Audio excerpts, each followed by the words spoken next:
Hello, this is Smile Flips and welcome back to another episode of Super Mario Sunshine. So in this episode we are continuing our adventure and we're going to try to unlock Yoshi.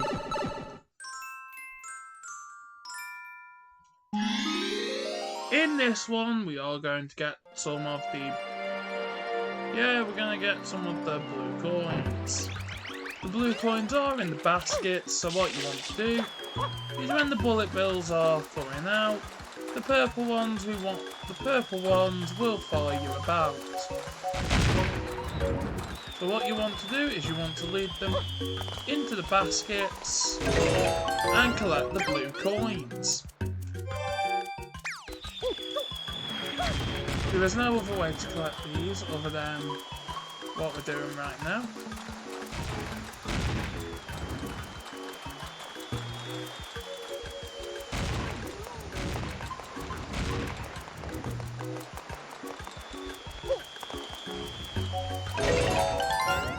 Yep. And by collecting all these blue coins, it's going to really help out in the future.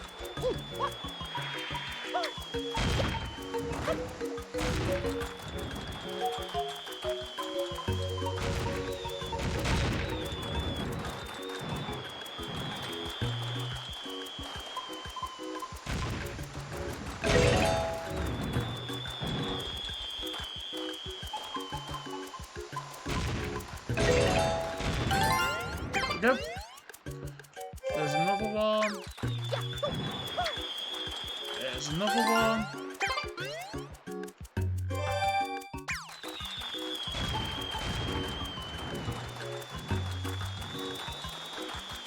This is also the level where we want to do the 100 coins.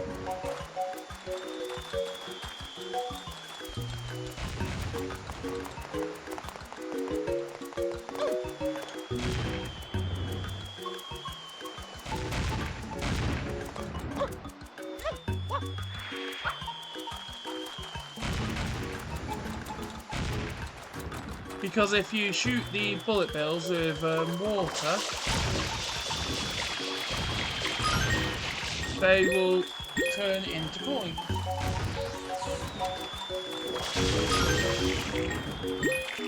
So we are going to try and do the 100 coins.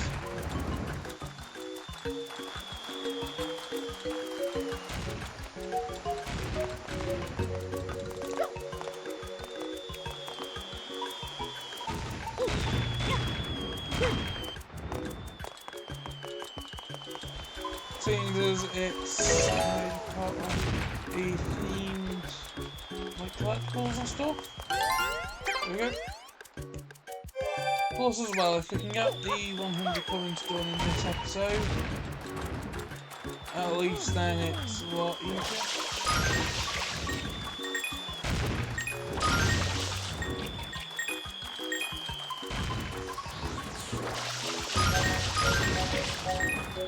A lot easier, plus as well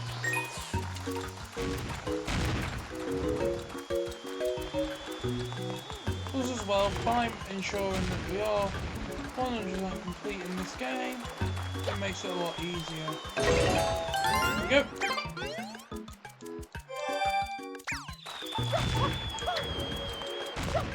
That's all the baskets destroyed.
Yes, you feel good.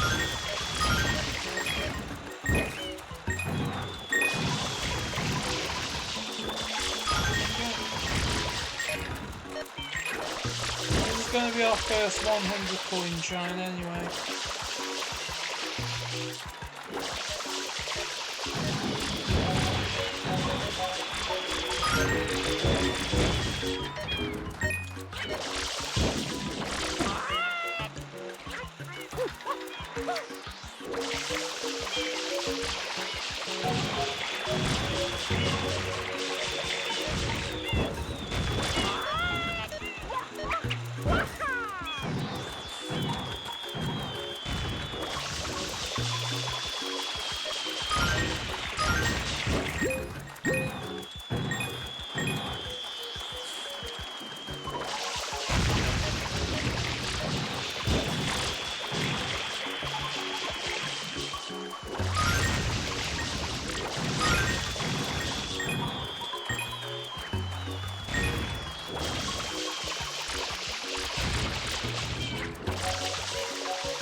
This has got to be the stupidest 100 coins that we've got to do.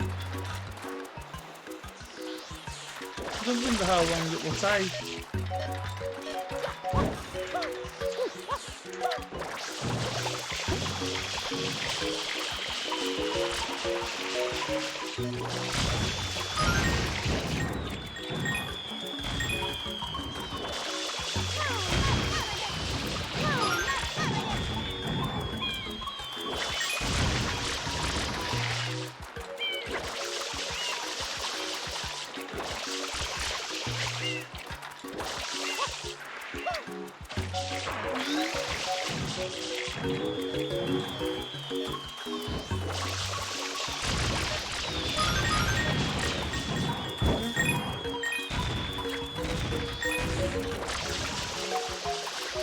Come on.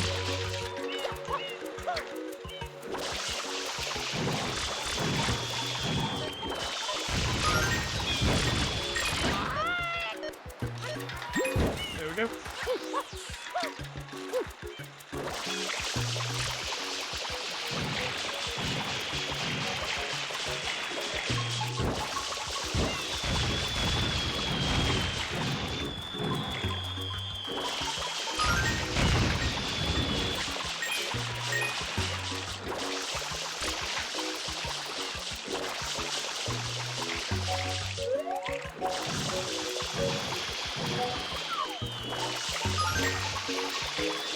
There we go.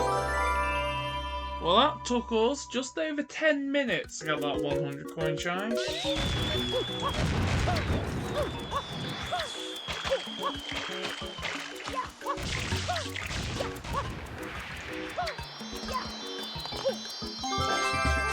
There we go.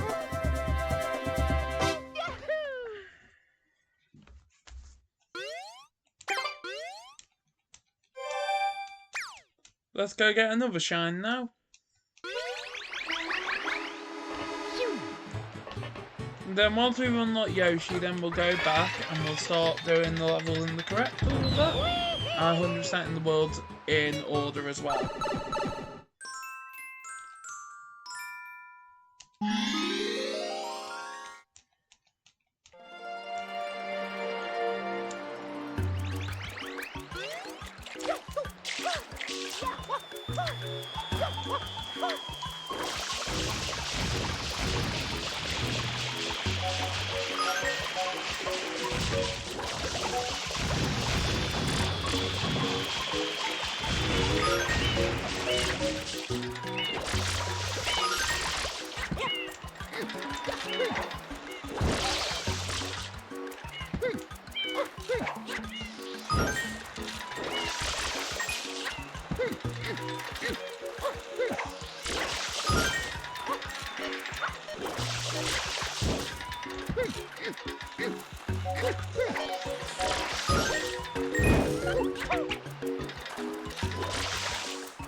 There we go, and now that should be the that should now be the secret shine.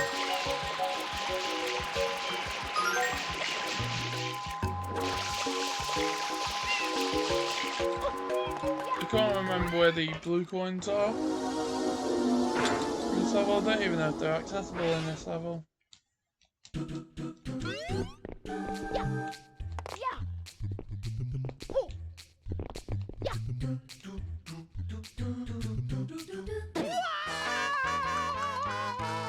Okay, so this is one where the blocks will just randomly appear and disappear.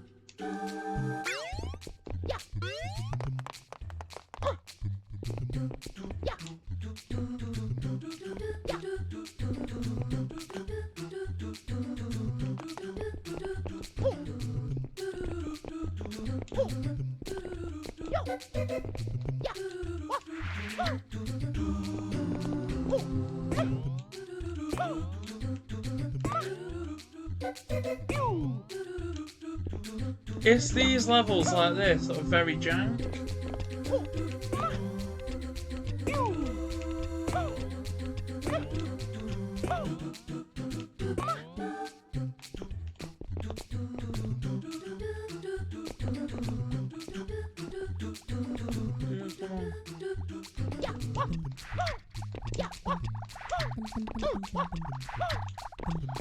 There we go. And now these blocks are going to disappear.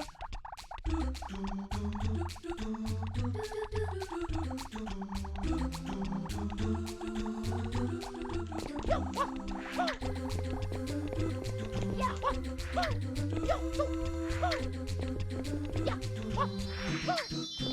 we go, we've got that one. That one was a lot easier than the Bianco Hills ones. And now we need to go back and do that again in order to get the first of the 2 secret stars. So once we get those, then we're able to continue our adventure.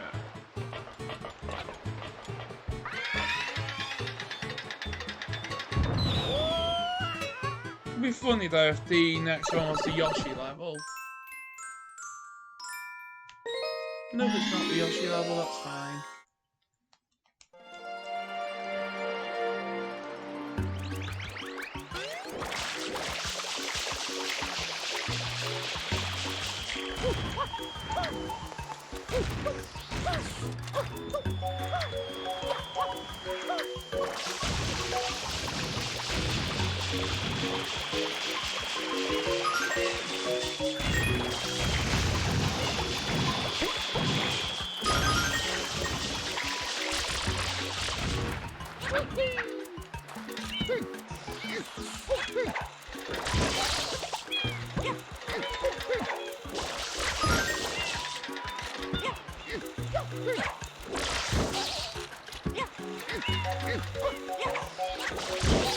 There we go. Now we can go and do the level with Flood. I love how this whole world that there is all connected to each other.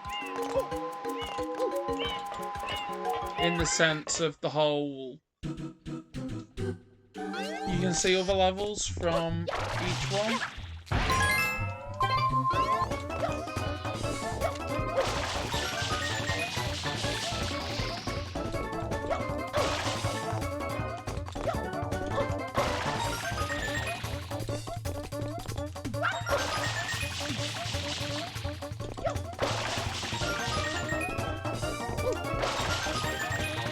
I do think in one way it is a predecessor to Mario Odyssey, where if you look at Mario Odyssey, it's all a giant interconnected world. You can see the other kingdoms from the ones that you're currently in some areas as well. Like, I do think that Mario Odyssey has taken more inspiration from Mario Sunshine than people want to admit, just simply because they see Mario Sunshine as the weird game in the series. And actually it's not much different than like Mario Odyssey. In concept anyway. In practicality, this game is good, but it's also got bad aspects to it, like the controls. Oops. This game controls really bad in some areas. Especially when you haven't got Flood. Flood's one of those things which feels like it's essential.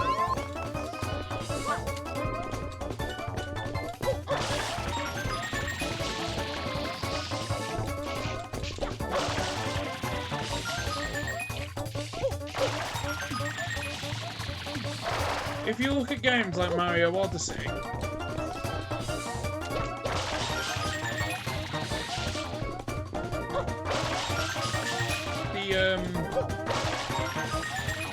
the unique abilities that you get in that game just feel like they're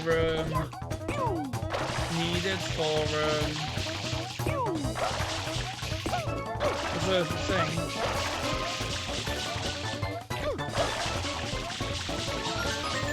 You'd still be fine to play it without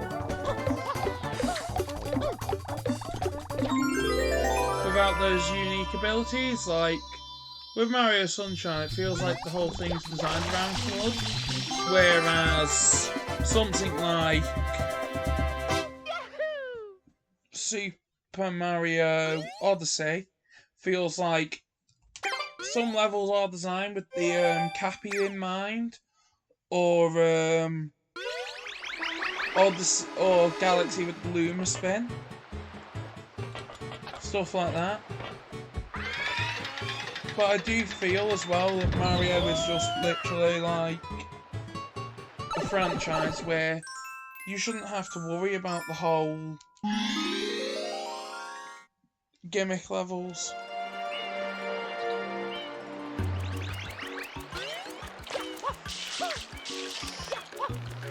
The one game I'm worried about visiting again is that Mario, the other Mario game.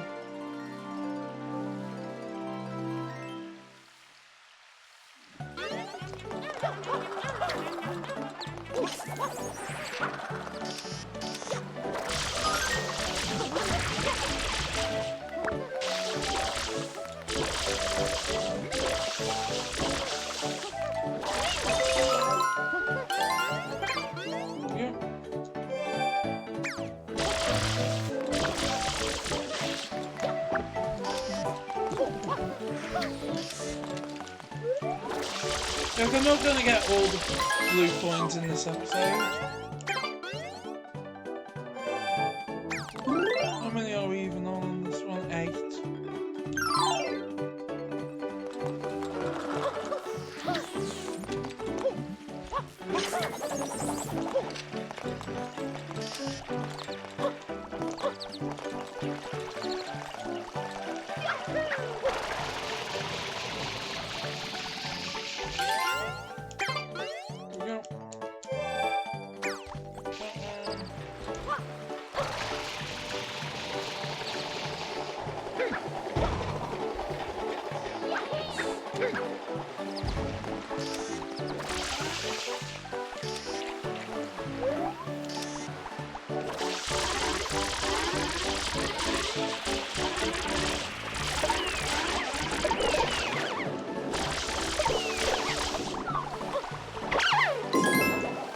Got a blue coin from that.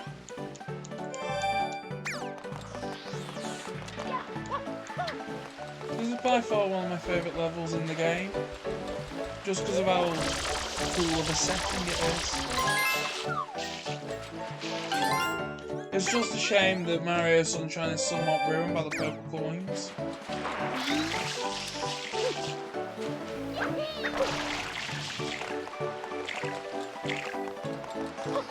The red coins are fine.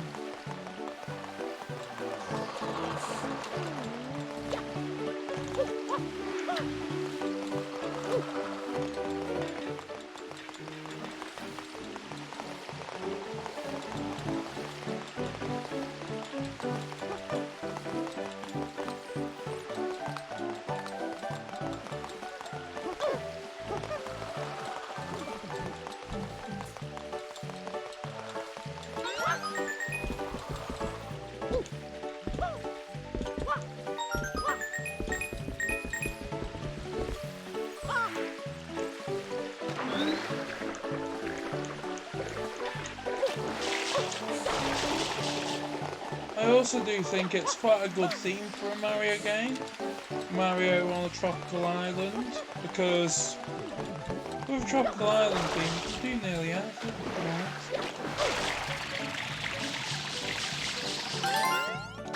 Got that one.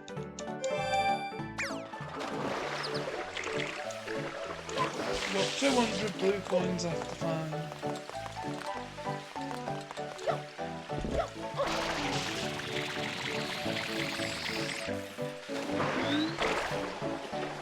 And how many blue coins do you want in total?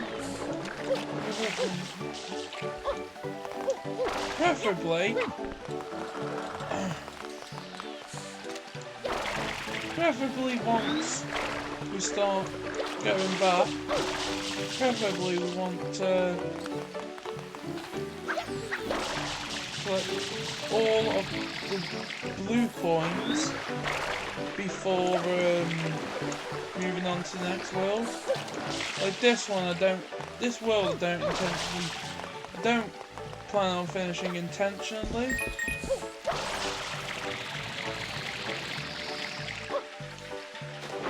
In this episode, I plan on simply just getting what I need to get, and once I've got that, then worrying about the other parts of the level later on.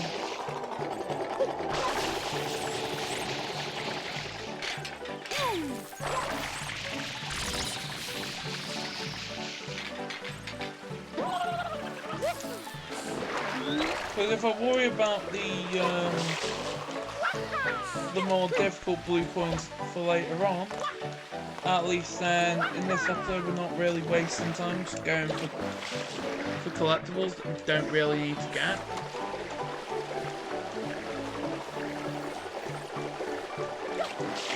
I am dreading 100% completing Mario 64 again, just because I do feel that that game has got the worst control scheme out of all the 3D Marios, just simply due to 1, the game's age, 2,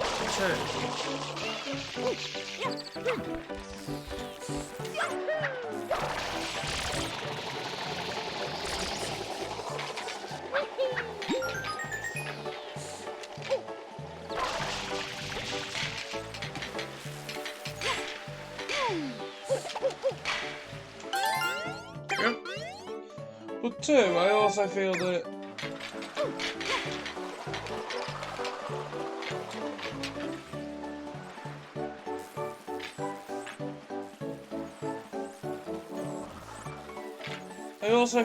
Nintendo probably wouldn't want like the Mario game series reputation to be dropped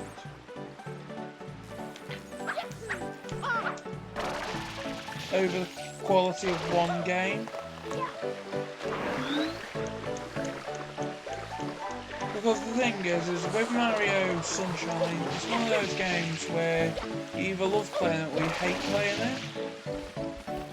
Whereas Mario 64 is one of those ones where you can justify not actually, you can justify the game not being the best game to control simply just due to its importance to the franchise, which in one way is true, but in one way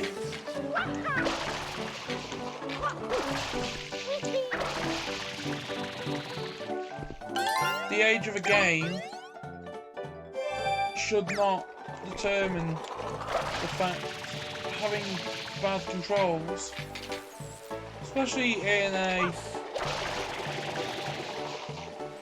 Mario game. Like, I know the controls are good for the time, but Nintendo tends to make a lot of good games, but then the control schemes they have do not age the best. That's what you tend to find with stuff like Mario.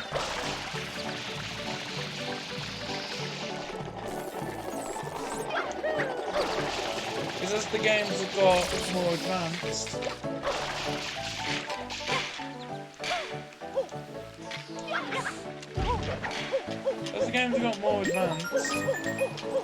they've managed to 100% complete. They've managed to get more of the franchise complete.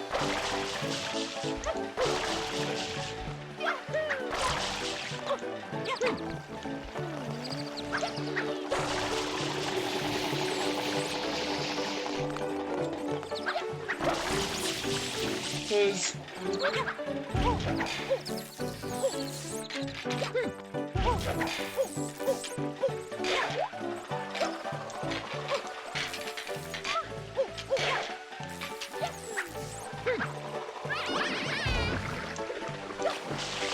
yeah, as a franchise, Mario seems to be one of the more popular Nintendo series. And it's probably the most well known after all, either Mario or Zelda.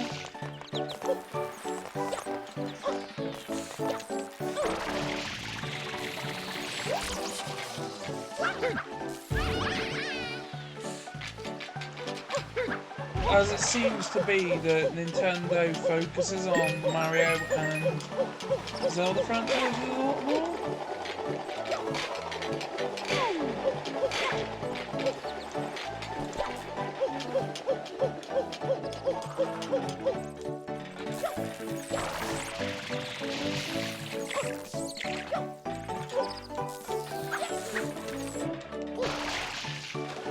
They tend to focus more on Mario and Zelda than the other like IPs and properties. Like with Nintendo, I do think it's good that they focus primarily on the games that do well.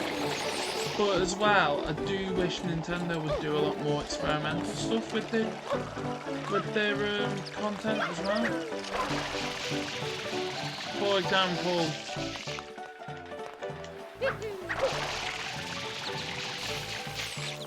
a lot of Nintendo games feel the same sometimes. That's not how I think a company should. I don't think a company should just rely on their most popular of franchises. I also think that they should rely on original creative ideas as well. For example, imagine a Mario game where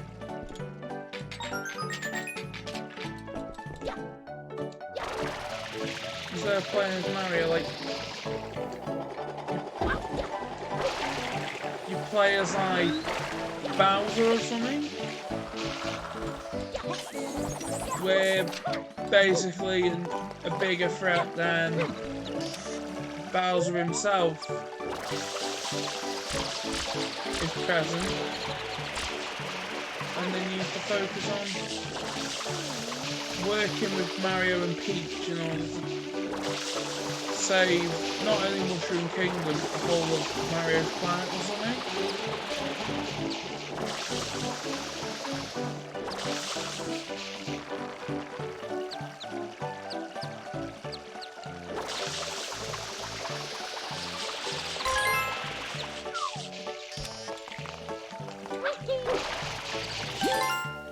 If you had a Mario game that was like that, where Mario and Bowser team up,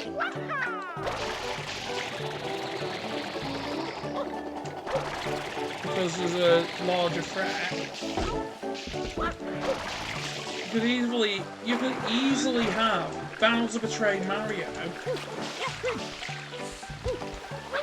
only to learn that,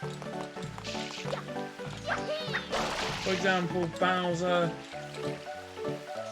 simply using Mario for his own gain was wrong all along, and Bowser basically needs to have help from Mario in order to save, in order to stop his kingdom being destroyed as well. But if you had a creative premises like that,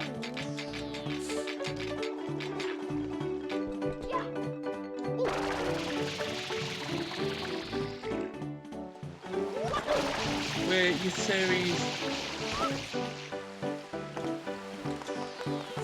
series main antagonist and hero team up, that can lead to creative ideas. Especially considering something like Mario Odyssey, where you're doing the moon rock thing with Bowser.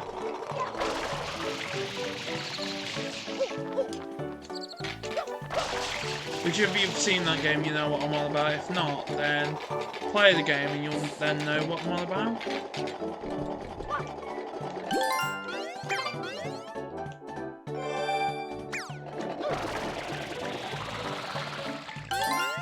Because I do think that they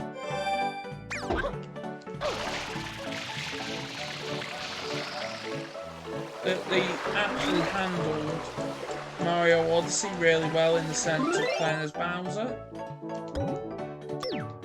where it's not just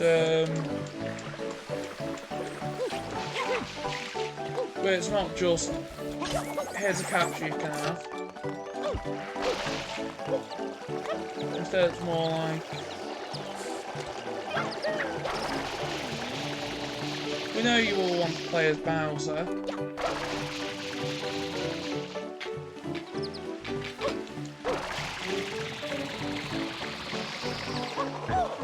here's a convenient premises that we've got for you to play as Bowser. Oh look, here's a convenient way for you to play as, like,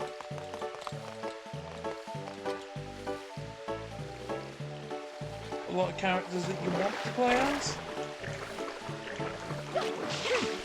There's a Mario game where you'd be able to play through, not all of it, but most of it as Bowser would be fun. Or even have a mode where you put, where the whole primarily gimmick of it is playing as Bowser.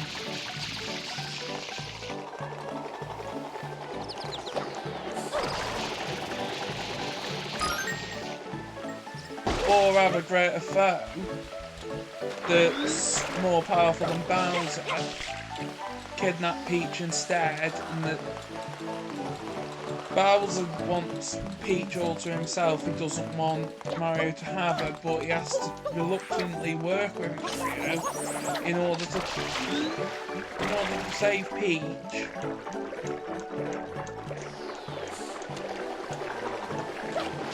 But if they did that as the next big Mario,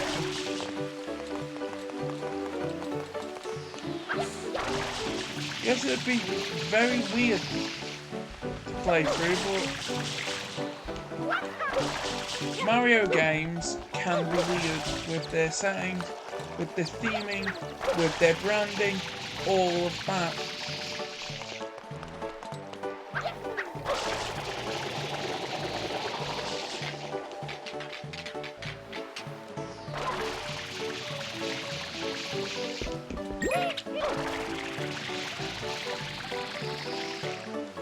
Like a game about an Italian plumber fighting a giant turtle monster called Bowser in a place called the Mushroom Kingdom, where he eats mushrooms that make him big.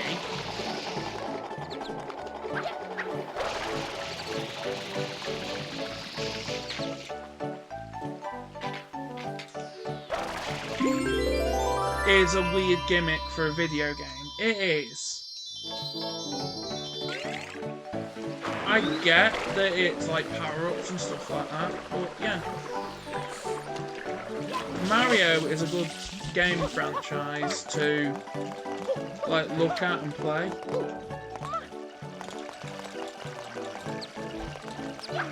Because anyone can play Mario. But then, that's where the skill comes in. Anyone can play it, but in order to 100% it and complete it properly, you need to be good at it. There we go. So thanks for watching this episode. In the next episode, we will continue our adventures and hopefully unlock Yoshi so that we can start exploring the levels earlier on. Bye!